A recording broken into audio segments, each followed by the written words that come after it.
지난 그 목요일에 어떤 일이 있어서 한국에서 제일 큰 교회당, 큰 교회당인지는 모르겠지만 하여튼 비싼 교회당, 그죠? 최근에 지었던 그 앞을 이렇게 지나가게 됐는데 깜짝 놀랐어요. 좀 위협감이 있더라고요. 그 예배당 자체를 이렇게 옆으로 지나가게만 해도 얼마나 예배당이 크고 화려한지 위압감이 들 정도로 그래서 사진에서 봤던 그 교회당이 저긴가 보다라고 생각을 했죠. 그분들이 그 예배당을 건축을 하면서 이렇게 말했다고 합니다. 한국 사회에 우리 교회가 더 많은 영향력을 미쳐야 된다고 하는 그런 소명감 때문에 이렇게 큰 예배당을 이렇게 강남 요지에 짓는다라고 말했다고 하죠. 그래서 세상의 권력을 동원하고 그래서 여러 가지 건축 허가를 할 수 없는 것도 하고 공공도로의 지하를 사용함으로써 또 세상 사람들로부터 비난을 듣기도 하고 이런 일들을 갖게 된 거죠. 한국 사회에서 이 교회가 굉장히 큰 힘을 갖게 됐어요. 장로 대통령도 나오기도 하고 국회의원의 수의 3분의 1 이상이 40% 이상이 아마 기독교인이라고 하는데 그런 정도로 많이 컸죠. 그런데 문제는 뭐냐면 교회에 또 기독교가 어떤 종교로서의 힘을 가졌는데 위세는 대단하지만 복음을 따라 사는 제자의 삶은 거의 찾아보기가 어렵다라는 거죠.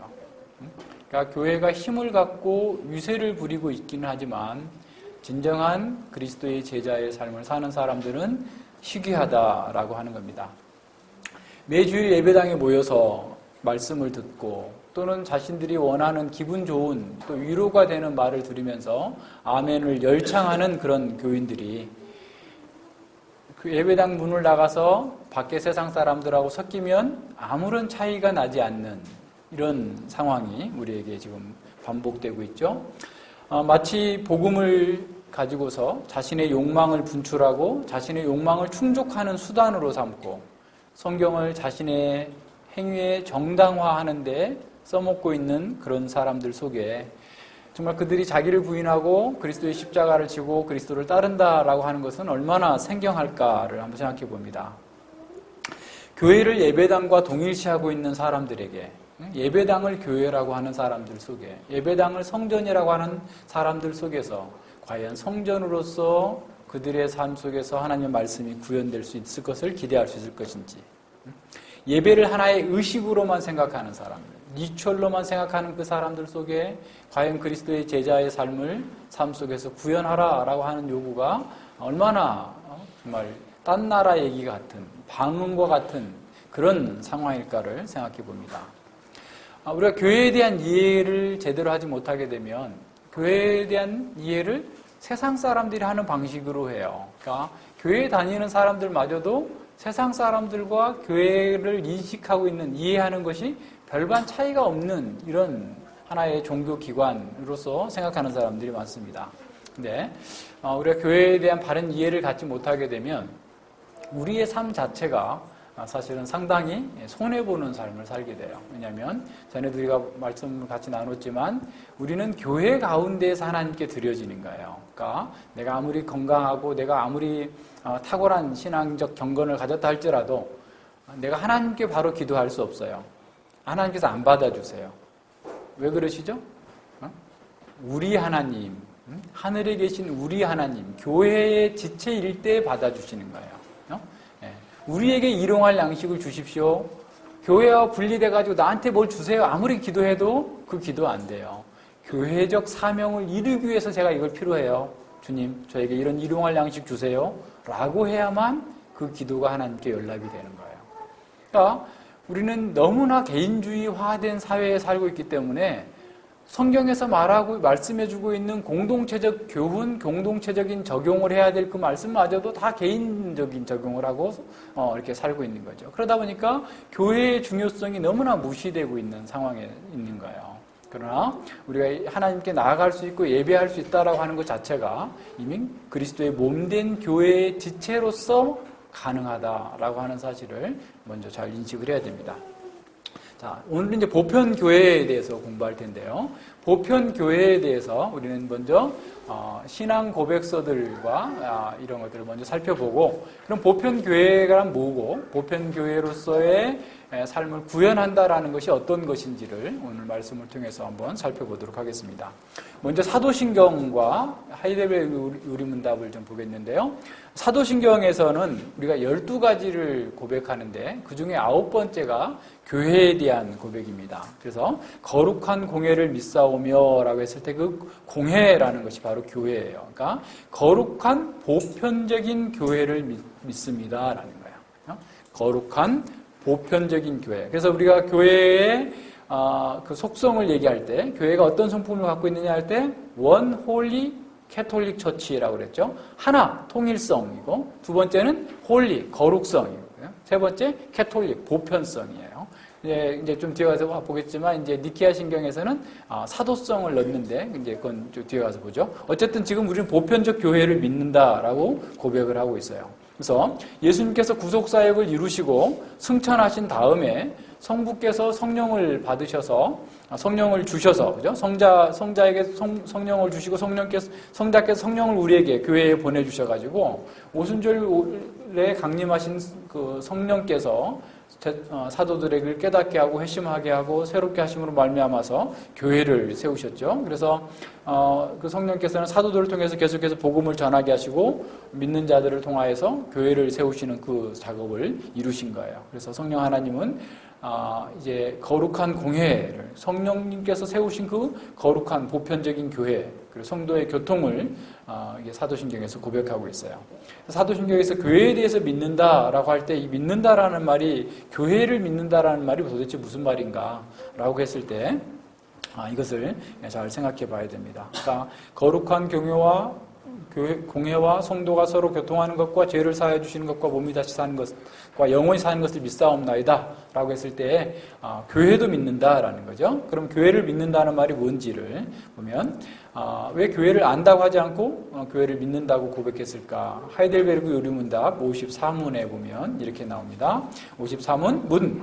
자, 거룩한 보편적인 그리스도의 교회에 관하여 무엇을 믿습니까? 라고 묻고요. 답은 나는 하나님의 아드님께서 전 인류로부터 세상 처음부터 끝까지 그분의 성령과 말씀으로 참된 믿음의 일치 안에서 영생을 위하여 선택하신 교회를 그분을 위하여 모으시며 보호하시며 보존하신다는 것을 믿습니다. 나는 지금 이 교회에 살아있는 지체이며 영원토록 그렇게 남게 될 것을 믿습니다. 라고 하죠. 자, 보세요. 그러니까 우리가 교회를 믿는다라는 의미가 뭐냐라고 할 때, 그죠?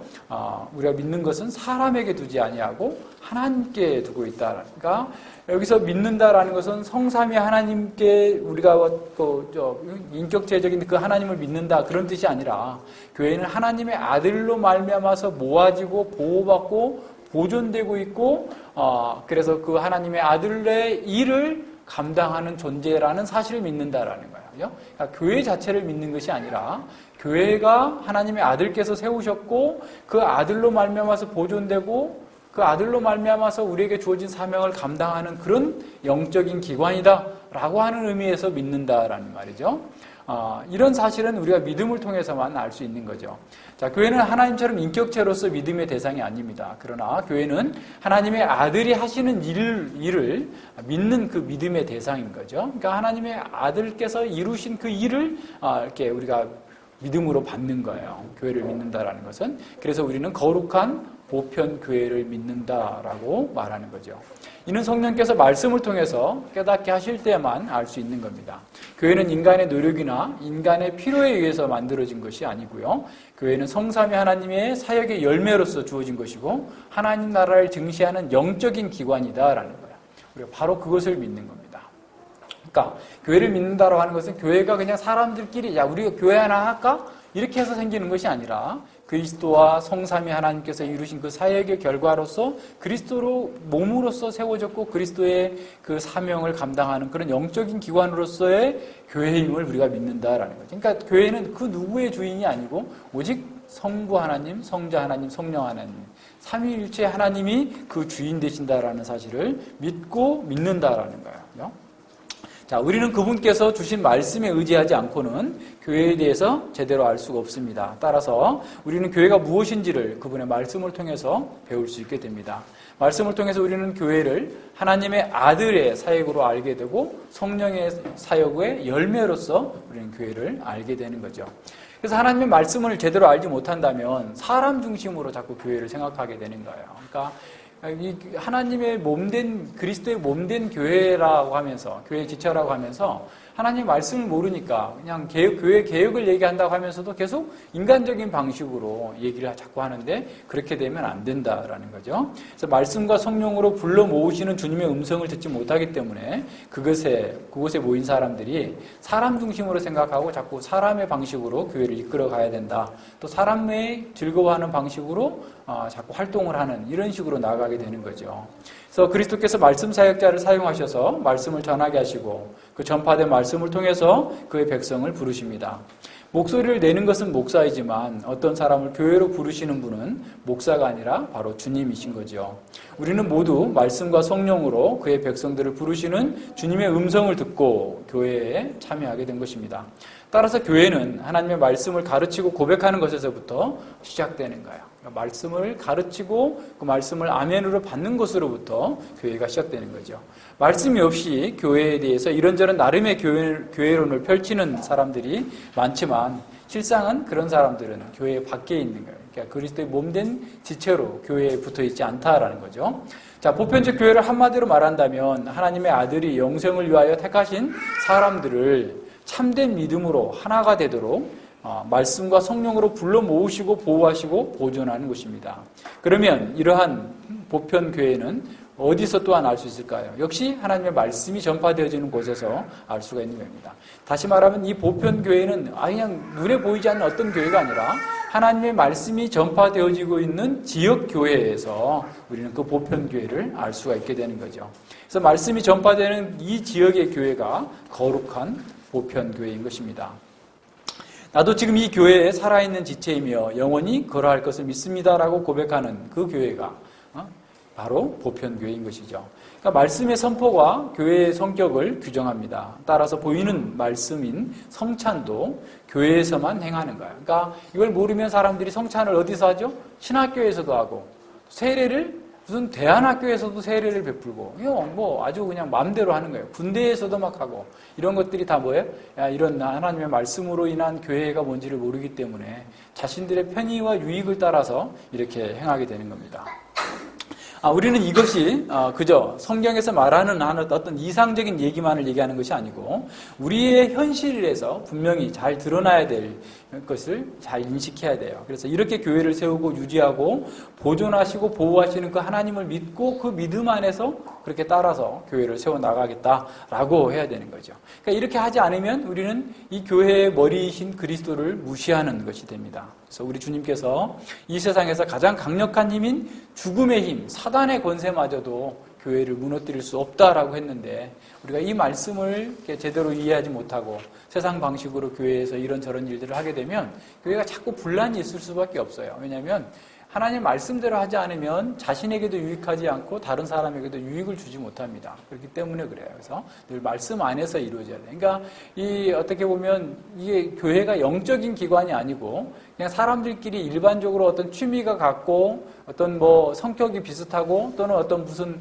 어떤 한 대학의 무슨 동문회고 뭐 고등학교 동문이고 뭐 등등의 이런저런 뭐 혈연 지연 뭐 등등 이런 것들은 모여 있다면 그런 기관이라고 한다면 그렇게 해도 돼요. 근데 교회는 영적인 기관이에요. 하나님의 그 공적인 일을 수행하는 기관이기 때문에 하나님의 뜻대로 해야 됩니다. 만약에 정부 기관이 자신들의 그 정부 기관에 있는 그 뭐랄까요 관리들이 정부의 공적인 자금을 가지고 자신들의 그 이익을 추구하게 되면 자기 집 생활하고 그죠? 지난번에도 어떤 사람들 비리가 나오니까 특수활동비 이래가지고 영수증 처리 안 해도 되는 돈이 뭐 8천 몇 억이 된대요. 근데 그 중에 뭐 반 이상을 국정원에서 쓰는데 그 돈을 어떻게 썼는지 뭐 아무도 해명할 수 없는 이런 거. 물론 뭐 국가 안보를 위해서 썼겠다고 하겠지만 이런 돈들을 그냥 자기의 사적인 것에 쓰게 되면 그게 문제가 되는 것처럼 마치 교회가 사실은 이 하나님 나라의 교회를 증시하고 예수님께서 세우신 공적인 기관인데 목사가 마음대로 행하거나 장로가 마음대로 행하거나 그냥 우리 각자가 그냥 우리가 원하는 대로 그냥 뭐 우리가 좋을 대로 뭐 투표해가지고 다수결로 가령 이렇게 하게 된다면 이 업무상 배임 행위가 되는 거고 영적 기관으로서의 교회의 역할은 아주 이제 떠나버리게 되는 이런 상황이 있는 것이죠. 그래서 우리 교회가 하나님 나라의 공동체로서 그 성격을 분명하게 드러내는 것이야만 된다라는 겁니다. 두 번째는 니케아 신경과 그 벨직 신앙 고백서를 보겠습니다. 자, 교회의 속성, 아까 얘기한 것처럼 통일성, 거룩성, 보편성에 더하여서 니케아 신경은 사도성을 첨가합니다. 니케아 신경에서는 이렇게 고백합니다. 우리는 하나의 거룩한 보편적이고 사도적 교회를 믿습니다. 라는 거죠. 그래서 이 로마 교회는 이 사도성을 자신의 인물들에게 또 지역에게 또 계승된다라고 주장을 하죠. 그래서 교황이 베드로의 후계자다라고 하고 또 로마 교황이야만 되고 뭐 등등의 이런 방식으로 이해하고 있는데 이건 다 잘못된 이해입니다. 니케아 신경에서 전혀 그런 얘기를 하고 있는 게 아니라 니케아 신경이 얘기하고 있는 사도적 교회, 사도성이라는 건 어떤 거냐면 사도적 가르침을 잘 계승해야만 참된 교회다라는 거예요. 그러니까 그래서 이런 사도적 가르침 때문에 사도성을 넣기도 해요. 그래서 바빙크나 아브라함 카이퍼 같은 학자는 사도성을 교회의 속성으로 인정하지만 벌코프를 비롯한 대다수의 개혁신학자들은 이 사도성을 그냥 통일성에 포함시킵니다. 우리가 처음에 했죠. 처음에 통일성, 교회가 어떻게 통일해야 돼요? 사도적 가르침으로 통일되는 거죠. 그렇기 때문에 따로 분리하지 않고 통일성 속에서 다루는 거예요. 그러니까 교회가 하나 된다라는 것은 말씀 안에서 하나가 되는 거고 사도적 가르침 안에서 하나가 되는 것이지 그 외에 다른 방법이 없기 때문에 사도성을 따로 얘기하지는 않고 있어요. 자, 벨직 신앙 고백서를 보면 벨직 신앙 고백서 27항에 대해서 교회에 대해서 이렇게 고백합니다. 보편적인 그리스도의 교회, 우리는 한 보편적 또는 우주적 교회를 믿고 고백합니다. 이 교회는 거룩한 총회이며 참된 기독교 신자들의 모임입니다. 그들은 자신들이 전 구원을 그리스도 안에서 기대하며 그리스도의 피로 씻음을 받고 성령으로 성결하게 되며 인침을 받습니다. 이 교회는 세상 처음부터 있었고 종말까지 있을 것인데 왜냐하면 그리스도는 백성들이 없을 수 없는 영원한 왕이기 때문입니다. 거룩한 교회는 비록 잠시 동안 사람의 눈에 매우 작아 보여서 없어진 것처럼 보이는 경우도 있지만 온 세상의 격렬한 핍박을 막으시는 하나님에 의해서 보존됩니다. 아합의 학정에서도 주님께서는 친히 바알에게 무릎 꿇지 않는 7,000명을 보존하셨습니다. 또한 이 거룩한 교회는 어떤 특정한 지역이나 어떤 사람에게 국한되거나 제한되지 아니하고 온 세계에 확장되며 퍼져나가고 있습니다. 하지만 교회는 믿음의 능력으로 한 분 동일한 성령 안에 마음과 뜻으로 연결되고 연합합니다. 그랬어요. 자, 보편 교회는 어떤 특정한 지역, 어떤 특정한 사람, 뭐 백인만 또는 뭐 흑인만 어느 지역에 있는 사람만 그것이 아니라 모든 지역, 모든 민족에게 남녀노유, 빈부귀천 다 모든 사람에게 그 하나님의 보편 교회가 세워지고 또 확장되어져야 된다는 겁니다. 28항을 보면요. 교회에 연합해야 될 각 사람의 의무죠. 요즘에 가나안 성도라는 말 들어봤어요? 가나안 성도. 네. 교회는 가지 않지만 자기는 성도다라는 거야. 자, 그럼 그 사람들은 무슨 말이냐면 교회가 너무 문제가 많다라는 거예요. 목사가 독재하고 말씀도 없고 온갖 비리를 저지르고 나쁜 짓을 많이 하니까 나는 교회는 안 가지만 나는 그리스도인을 믿기 때문에 나는 구원받았다.